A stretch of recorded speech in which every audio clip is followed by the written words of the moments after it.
Jarang sekali penduduk Madinah yang datang berobat ke dokter ini. Ditunggu beberapa bulan juga masih sama. Hanya beberapa saja yang sakit.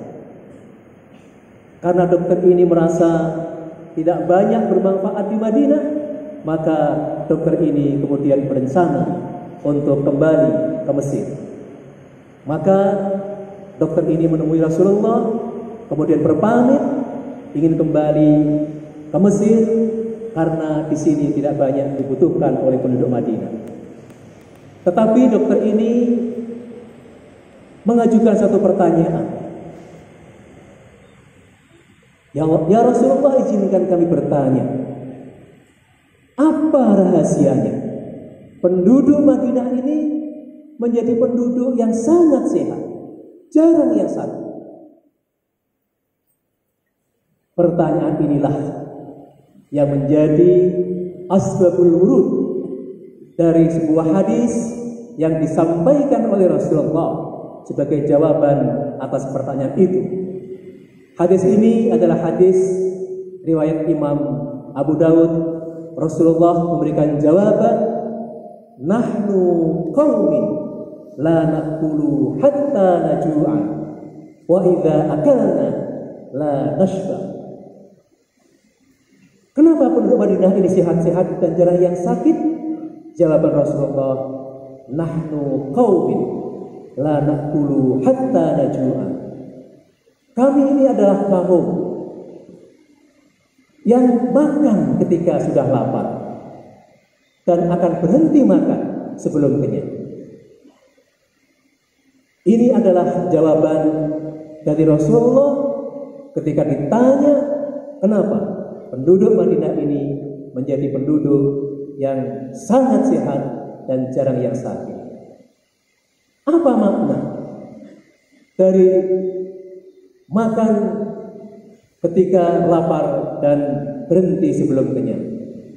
Ini adalah bahasa majazi yang artinya kita tidak berlebihan dalam makan dan minum. Hadirin rahimakumullah, hadis ini tentu memberikan petunjuk kepada kita bahwa yang namanya makanan itu adalah sebagai satu faktor yang sangat menentukan kesehatan kita. Prinsip ini sejak dahulu sampai sekarang, bahkan saat ini ilmu kedokteran banyak memberikan bukti.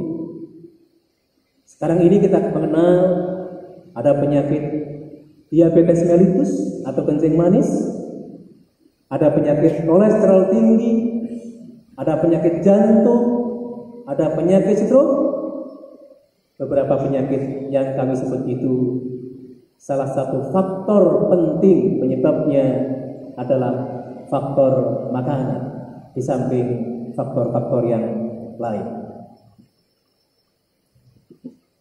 Bahkan Rasulullah dalam sebuah hadis yang lebih spesifik, hadis riwayat dari Imam Ad-Dailami, Rasulullah bersabda, al-ma'idatu baitiddah wal himyatu ra'su kulli dawa. Al-ma'idatu itu adalah perut, lambung yang berisi makanan adalah baitiddah, rumah atau sumber dari segala macam penyakit. Wal himyatu ra'su kulli dawa. Pencegahan atau sebagian besar ulama mengartikan berpuasa adalah ra'su kulli dawa. Puasa adalah pokok dari segala macam upaya penyembuhan. Hadirin rahimakumullah. Lantas bagaimana hubungan puasa dan kesehatan? Dalam sebuah hadis riwayat Imam At-Tabrani, Rasulullah bersabda yang kita semuanya sudah seringkali mendengar, sumu tasihhu, berpuasalah kamu, niscaya kamu akan sehat. Pertanyaannya, puasanya bagaimana yang bisa menjadikan kita sehat? Puasa yang menyehatkan tentu puasa yang dilaksanakan sesuai dengan syariat dan mengikuti kiat-kiat sunnah yang disampaikan oleh Rasulullah.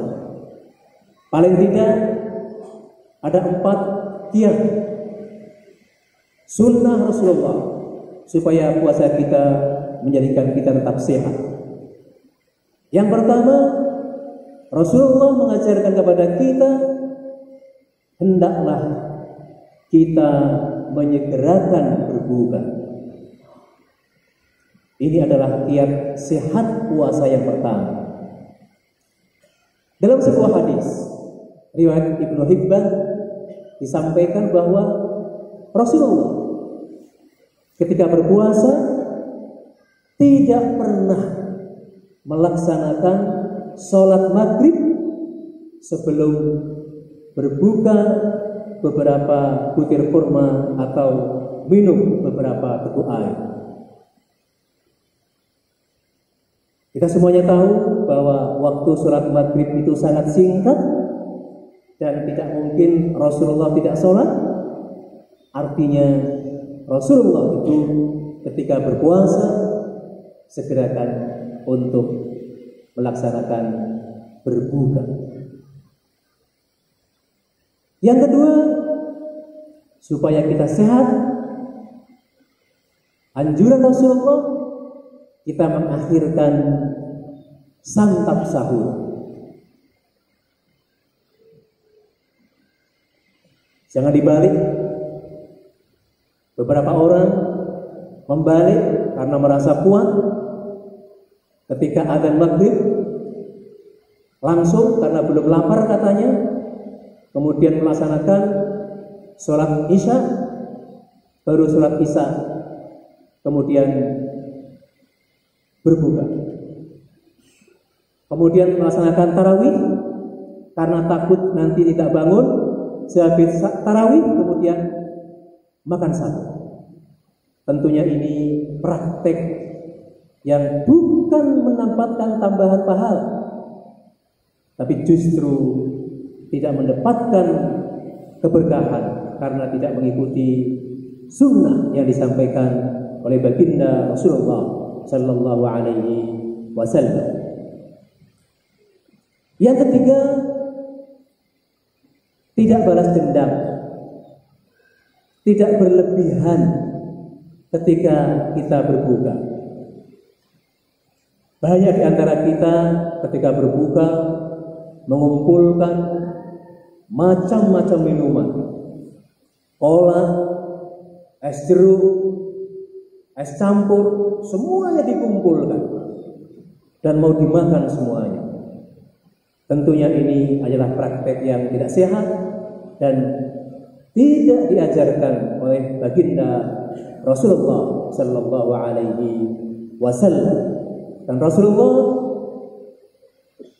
lewat Al-Quran surat Al-A'raf ayat 31, Allah Subhanahu Wa Taala berfirman,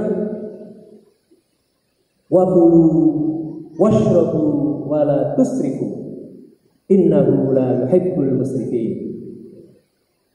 Makan dan minumlah kamu dan jangan berlebih-lebihan, sesungguhnya Allah tidak menyukai orang-orang yang berlebihan. Yang terakhir, yang terpenting supaya puasa kita tetap sehat, puasa harus kita lakukan dengan rasa imanan wahtisaban, dengan penuh keikhlasan. Karena kalau kita dengan penuh keikhlasan akan meningkatkan motivasi kita, pikiran kita jadi baik, maka pikiran yang baik, kondisi yang baik akan mempengaruhi sistem saraf, sistem hormon, dan semuanya akan menjadikan badan kita dan juga jiwa kita akan semakin sehat. Ini 4 kiat yang harus kita lakukan supaya puasa kita tetap sehat dan bertambah sehat. Hadirin rahimakumullah, tentu tujuan kita berpuasa bukan untuk kesehatan, tetapi kita mengetahui hikmah bahwa puasa akan menjadikan kita sehat, akan menjadikan motivasi kita lebih baik. Semoga Allah Subhanahu wa taala menganugerahkan kepada kita rasa keimanan yang baik sehingga bisa menjadikan puasa kita tetap sehat. A'udzu billahi minasyaitonir rajim. Bismillahirrahmanirrahim. Ya bani Adam khudhu zinatakum 'inda kulli masjid wa kulu washrabu wa la tusrifu innahu la yuhibbul musrifin. Aqulu qawli hadza fastaghfiru innahu huwal ghafurur rahim. Allahumma shalli wa sallim